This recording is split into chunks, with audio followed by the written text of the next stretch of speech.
while the other remained dark and tangled and wild. Wind, maybe, or something to do with the elevation. Or chance. They descended into a valley. Another creek churned deep and wide across their path.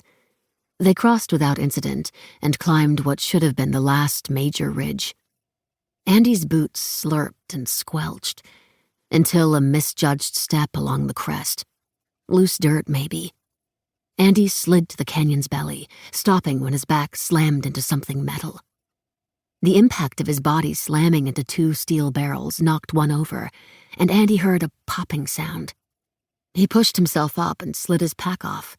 His ankle hurt, but otherwise nothing was broken, he decided, and turned to get a better look at what had stopped his fall.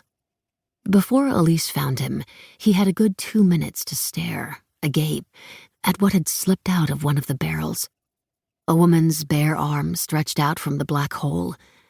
How he could tell it was a woman's arm and not a man's, he couldn't say. He forced his jaw closed.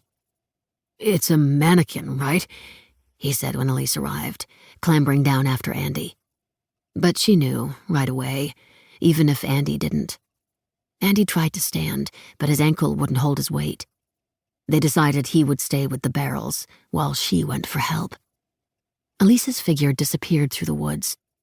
He propped his pack under his ankle, an indigo firework exploding under his skin.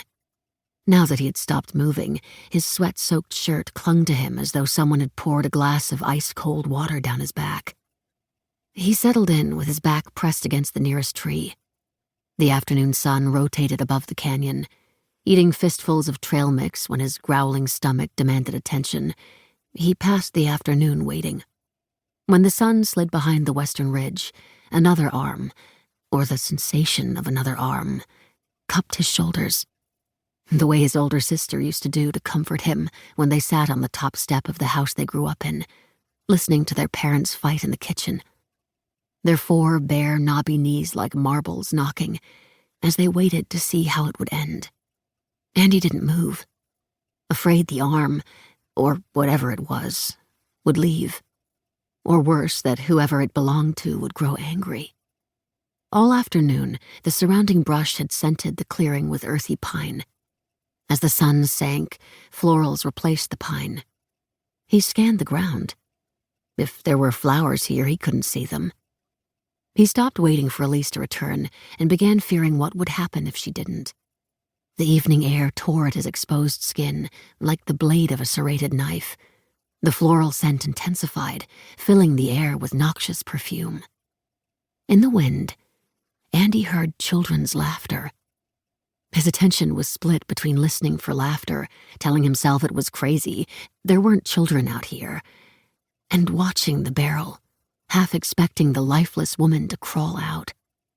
Later, when he read that the remains were skeletonized, he would swear that couldn't be right.